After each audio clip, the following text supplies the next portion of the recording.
자, 우리 교재 78페이지 제1장 세무사랑 프로에 의한 법인 결산이 되겠습니다. 자, 이 부분부터는 이론적인 설명과 동시에 우리 세무사랑 프로 프로그램을 통해서 실제 사례를 갖고 실제 법인 세무조정 과정들을 살펴보도록 하겠습니다.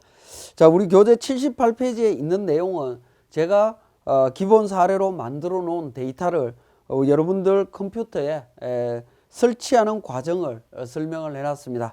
그러니까 데이터를 다운로드 받으셔서 여러분들 컴퓨터에 설치하신 다음에 나머지 내용들을 진행하시면 되겠습니다. 자, 교재 80페이지 기중 전표 입력 시의 유의사항이 되겠습니다. 자, 이 부분은 우리 법인 세무조정과 법인 세무조정 시 적용되는 내용으로서 기중에 전표 입력할 때 유의해야 되는 점들 몇 가지 살펴보도록 하겠습니다. 자, 우리 세무사랑 프로를 통해서 제가 직접 설명드리도록 하겠습니다.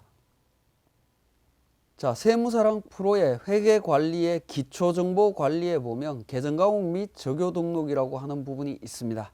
이 계정과목 및 적요 등록에 보시면 여러 계정과목들 중에서 가지급금이나 또는 상품, 접대비 관련되는 계정과목들을 보게 되면 오른쪽에 적요 내용들을 현금적요, 대체적요, 고정적요라고 하는 부분들이 있습니다.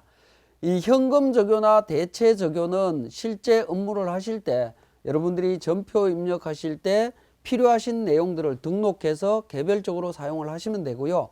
밑에 고정적요로 나와 있는 부분들은 반드시 이 고정적요를 사용함으로써 우리 법인 세무조정 또는 부가가치세 신고, 접대비 한도액을 계산할 때 유용하게 활용되는 부분이기 때문에 전표 입력 시에 반드시 주의해서 고정적요를 사용하셔야 됩니다.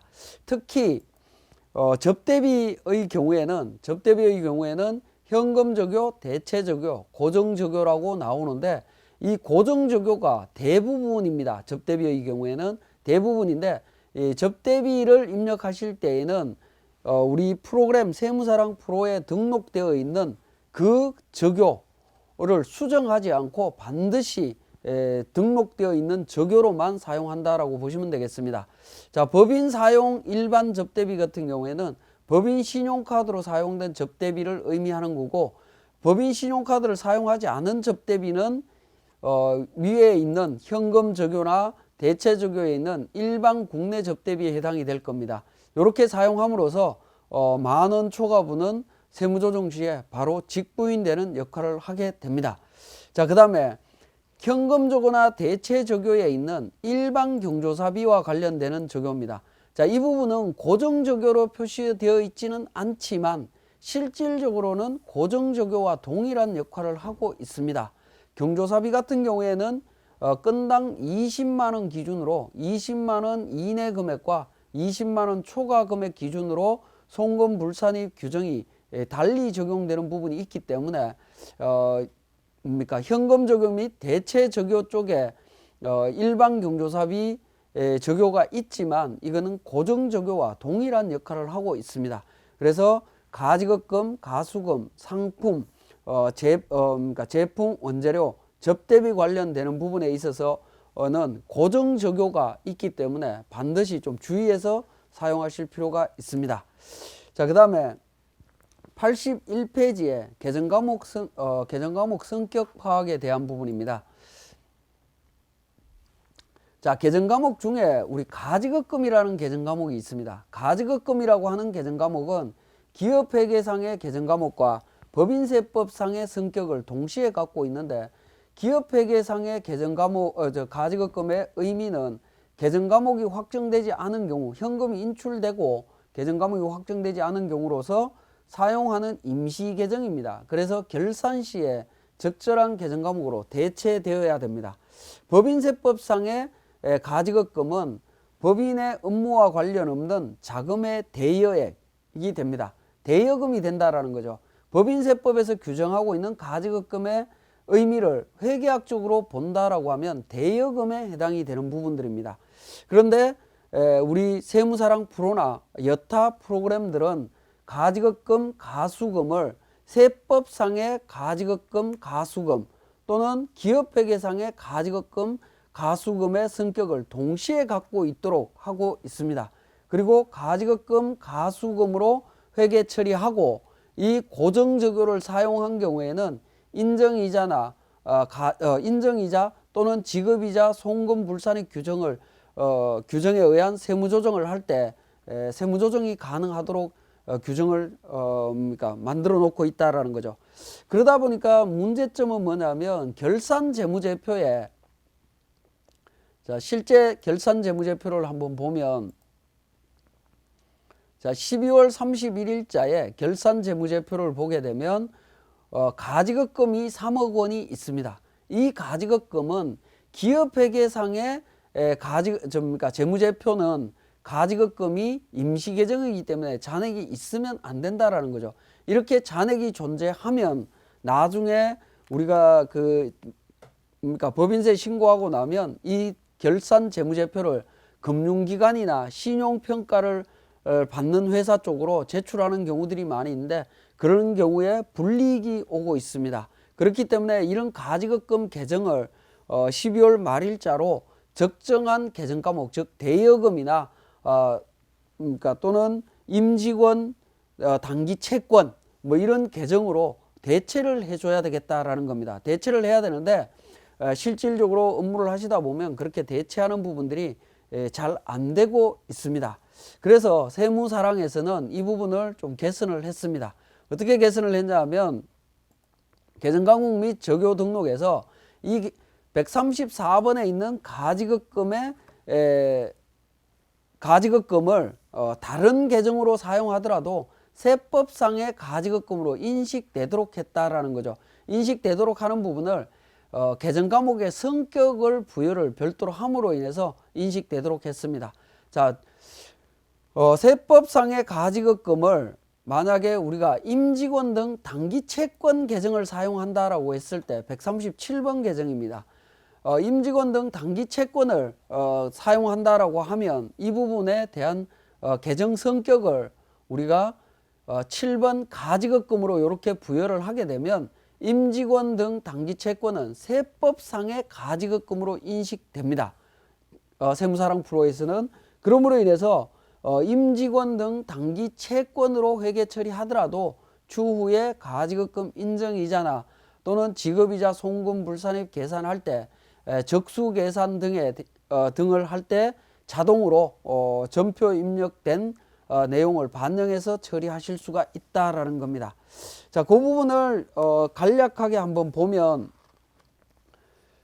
자, 제가 재무제표를 한번 보겠습니다. 재무상태표에 보시면 단기 대여금과 가지급금에 대한 부분을 두 개 회계 처리되어 있습니다. 자, 단기 대여금도 계정과목 및 적요 등록에서 내용을 한번 살펴보시면 단기 대여금은 이미 가지급금으로 성격 분류가 되어 있다라는 거죠. 성격 분류가 되어 있기 때문에 자, 인정이자 법인조정에서 가지급금 인정이자 조정명세서에서 내용을 한번 살펴보겠습니다. 살펴볼 때 자, 회계 데이터 불러오기라는 메뉴를 통해서 데이터를 불러오게 되는데요. 데이터 불러오기를 눌러보시면 대표자에 대한 백두산에 대한 업무 무관 대여금은 가지급금으로 회계 처리되어 있고 관계회사 갑상사에 대한 부분은 단기 대여금으로 회계 처리되어 있습니다. 단기 대여금으로 되어 있는 부분도 회계전표 불러오기를 통해서 정보를 불러올 수 있도록 개선을 했다라는 거죠. 그러므로 인해서 우리가 기중의 회계 처리를 계정 과목을 가지급금이 아닌 기업회계상의 정확한 계정 과목으로 우리가 회계 처리하더라도 단기 대여금이나 임직원의 단기 채권으로 이렇게 회계 처리하더라도 법인 세무조정 시에 정확하게 반영될 수 있도록 개선이 되었다라고 보시면 되겠습니다. 자, 교재 83페이지 두 번째 영수증 수취 거래의 구분이 되겠습니다. 자, 우리가 경비 지출과 관련되는 부분에 있어서는 증빙자료를 수취를 해야 되는데요. 관련되는 증빙자료를 수취해서 법인세 신고 기한이 지난 날로부터 5년 동안 작성해서 보관하도록 하고 있습니다. 다만 이제 보관한 것으로 보거나 보관하지 않을 수도 있는데요. 교재 84페이지에 보면 신용카드나 직불카드 등 월별 이용 명세서나 신용카드 및 직불카드 거래 정보를 전사적 자원관리 시스템에 보관하고 있는 경우에는 보관하고 있는 걸로 보고 있습니다. 그 다음에 그 현금 영수증이나 신용카드 매출전표, 전자세금계산서, 전자계산서는 별도로 보관하지 않아도 됩니다. 이유는 이미 국세청에 제공이 되고 있기 때문에 그렇다라고 보시면 되겠습니다. 자, 이렇게 이제 증명서류라고 하는 부분은 법인세법이나 소득세법에 규정된 것을 말하고요. 적격 증명서류 이외에 증명서류를 교부받은 경우에는 지출 증명 미수치 가산세 등의 부담이 있다라는 겁니다. 그런 가산세 규정이 적용되는 내용들을 살펴보면 교재 85페이지가 되겠습니다. 자, 85페이지에 메뉴의 박스에 메뉴의 줄에 보시면 문장이 하나 나와 있죠.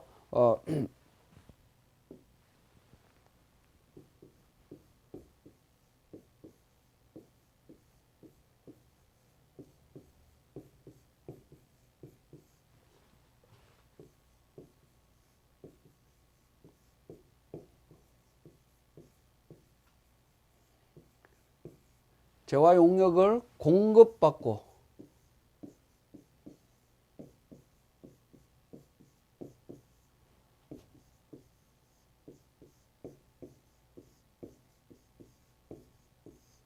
지급 시에 수취해라라고 되어 있습니다.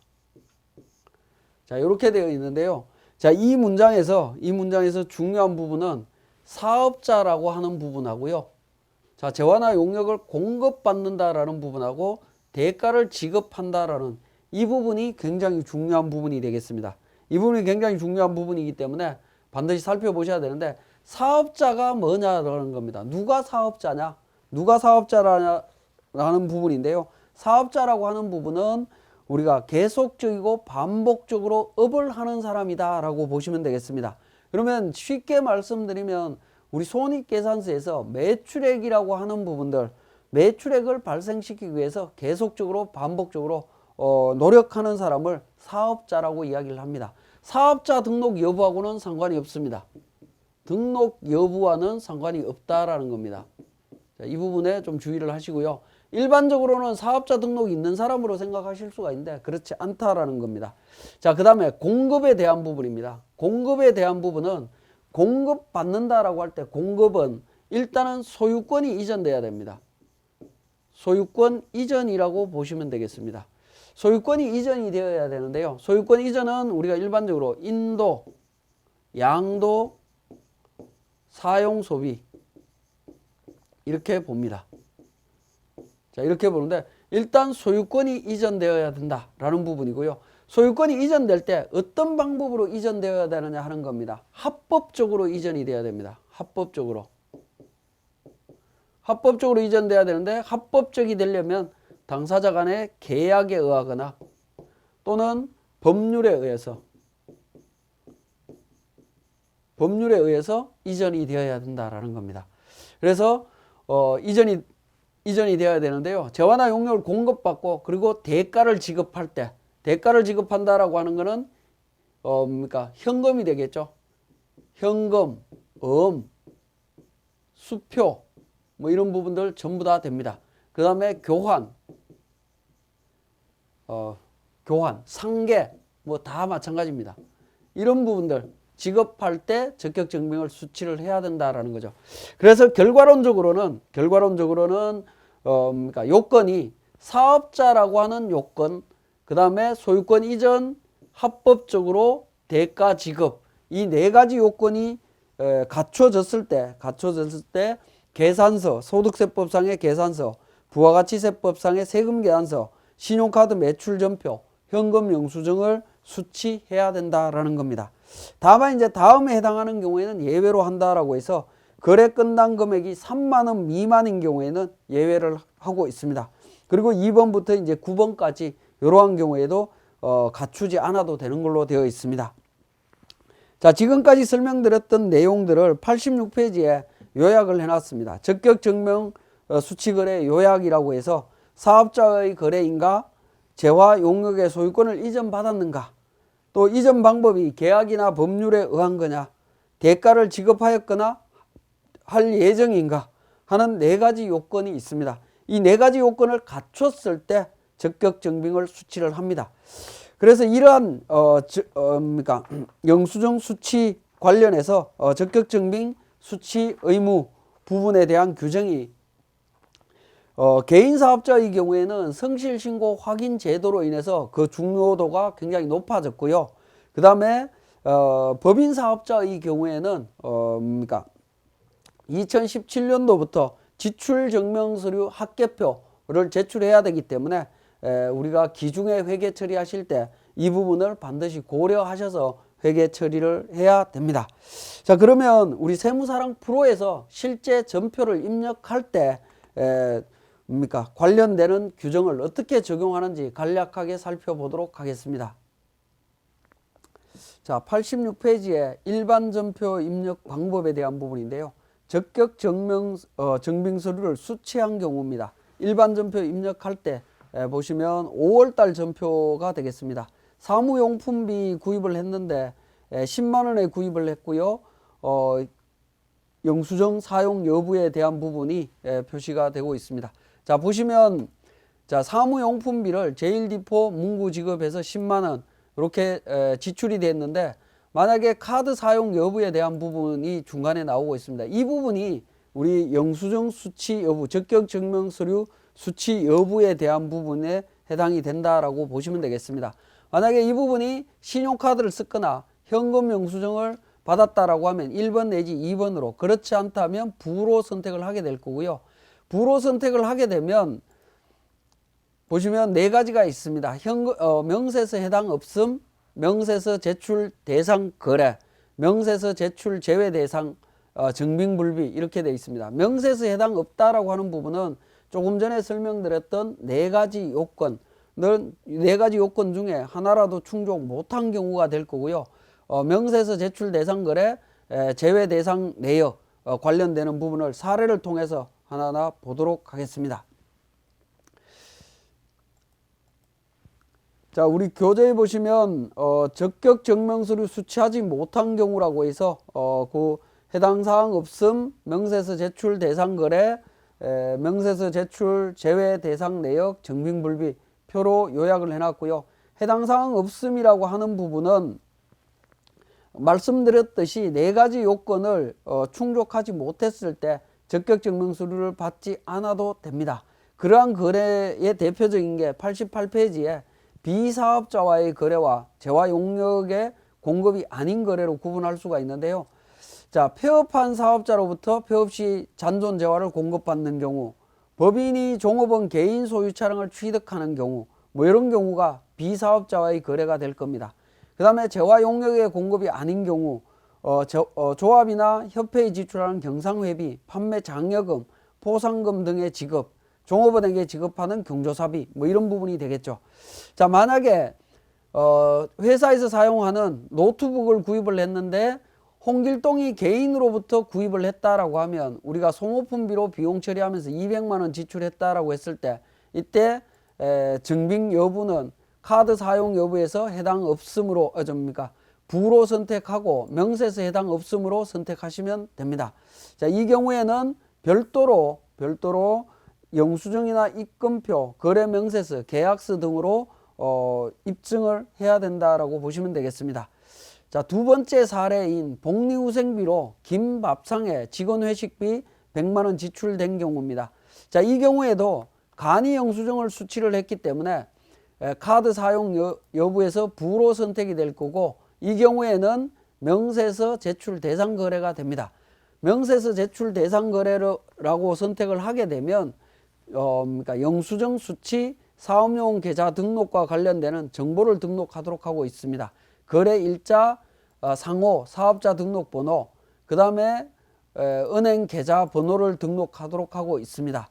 그냥 은행 계좌 번호는 등록을 하셔도 되고 필요한 경우에는 등록하시고 필요하지 않다면 등록 안 하셔도 됩니다.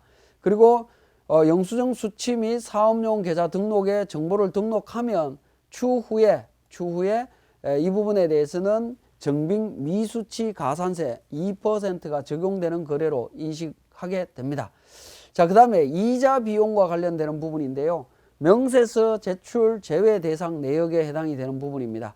자, 이자 50만 원 지출했을 때 카드 사용하지 않았습니다. 그러면 명세서 제출 제외 대상 내역을 선택하게 되면 3번을 선택하면 예외사항이 15번부터 35번까지 나열이 되어 있습니다. 여기에 해당되는 부분을 선택해서 적용하시면 되겠고, 그렇게 적용해 주시면 가산세 적용은 배제된다라고 보시면 되겠습니다. 자, 그리고 예외사항 중에 뭡니까? 명세서 제출 제외 대상 내역으로서 계좌 송금 명세서를 제출해야 되는 경우가 있을 수 있습니다. 그러한 경우에 33번을 선택하게 되고요. 33번 선택하시고 나면 다시 영수증 수취 사업용 계좌 등록과 관련되는 팝업 창이 뜹니다. 거기에다가 별도로 등록하시면서 은행 계좌번호, 송금한 계좌 내역을 등록함으로써 송금 명세서 내용을 국세청에 제출하게 되고, 그렇게 제출되었을 때 가산세 적용이 안 되는 항목들이 있습니다. 그런 항목들을 적용하실 때는 33번과 사업용 계좌를 등록해 주시면 되겠습니다. 자, 91페이지에 우리 교재에 자료 중에 정빙불비라고 하는 부분이 있는데, 정빙불비와 관련되는 부분은 실무상으로 사용하시면 안 되겠다라는 겁니다. 사용하게 되면 그 부분은 바로 직부인해야 되는 문제가 생기고요. 부가가치세 관련해서도 문제가 생길 수 있기 때문에 그런 부분 4번에 나오는 정빙불비는 사용하지 않는다라고 보시면 되겠습니다. 자, 이렇게 입력된 정보들이 어떻게 법인세 신고에 영향을 미치는지를 보시면, 우리 회계관리에서 장부관리에 보시면 영수증 수취 명세서가 있습니다. 영수증 수취 명세서 결산이 끝나시고 난 다음에 F4 불러오기를 통해서 작성하게 됩니다. 작성하게 되면 관련되는 증빙 내용들이 반영이 될 거고요. 자, 거래 내역 옆에 미사용 내역 등이라는 부분이 있습니다. 예해서 적용을 하게 되면 명세서 제출 대상 금액 12번 라인에 150만 원이 반영되는 것을 확인하실 수 있습니다. 이 150만 원이 가산세 적용 대상 금액이다라고 보시면 되겠습니다. 자, 이렇게 해서 영수증 수취 명세서 저장하시고요. 자, 그 다음에 경비 등 송금 명세서가 있습니다. 조금 전에 우리 중개수수료 관련되는 부분이 있었죠. 중개수수료 관련되는 부분과 연계되는 부분인데요. 자, 송금 수수료, 송금한 내역을 함께 법인세 신고할 때 제출함으로써 가산세를 배제해주고 있습니다. 자, 이렇게 이제 영수증 수취 명세서와 경비 등 송금 명세서를 작성하면 법인조정에서 세액계산 및 신고서 쪽에 가산세액 계산서가 있습니다. 가산세액 계산서에 F12 불러오기를 통해서 계산하시게 되면 미제출 가산세 탭으로 가면 150만 원에 2% 3만 원 가산세 반영된 것을 확인하실 수가 있고요. 자, 이 서식을 저장합니다. 저장하고 법인세 과세표준 및 세액조정계산서에 가서 F12로 불러오기를 적용하시게 되면 가산세액 3만 원이 가산세액으로 반영되는 것을 확인하실 수가 있습니다.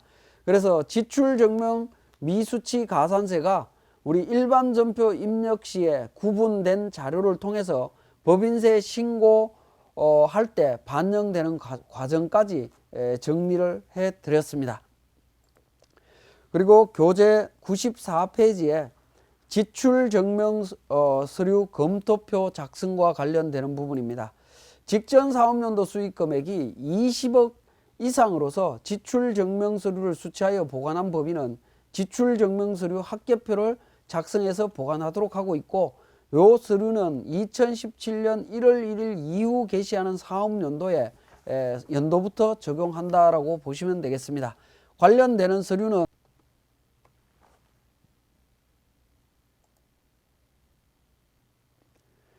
자, 지출증빙 서류 검토표는 F12를 통해서 작성을 하시면 됩니다. 작성을 하시면 관련 계정별로 지출된 금액에 대한 세금 계산서, 계산서, 수치 제외 금액 내용이 나오면서 오른쪽에 차이 금액에 대한 내용들이 반영되도록 되어 있습니다. 이 부분도 마찬가지로 우리 전표 입력 시에 반영된 내용들을 기준으로 표준대차대표, 손익계산서, 부속명세서에 있는 내용들 기준으로 전부 다 적용을 하고 있고요. 중요한 부분은 뭐냐면 이 33번에 나오는 차이 금액이 되겠습니다. 차이 금액은 지출증명서류 수취하지 못한 금액으로서 이에 대해서 추후에 과세관청에 소명 요구가 있을 수 있기 때문에 좀 주의를 하셔야 되고요. 특히 이 차이 금액은 명세서에 해당 없음으로 우리 처리했던 금액과 가산세 대상 금액으로 연계되기 때문에 지출증명 미수치 가산세 정확하게 적용됐는지도 미리 체크해 보실 필요가 있습니다. 자, 여기까지 영수증 수치 관련되는 부분을 설명드렸습니다.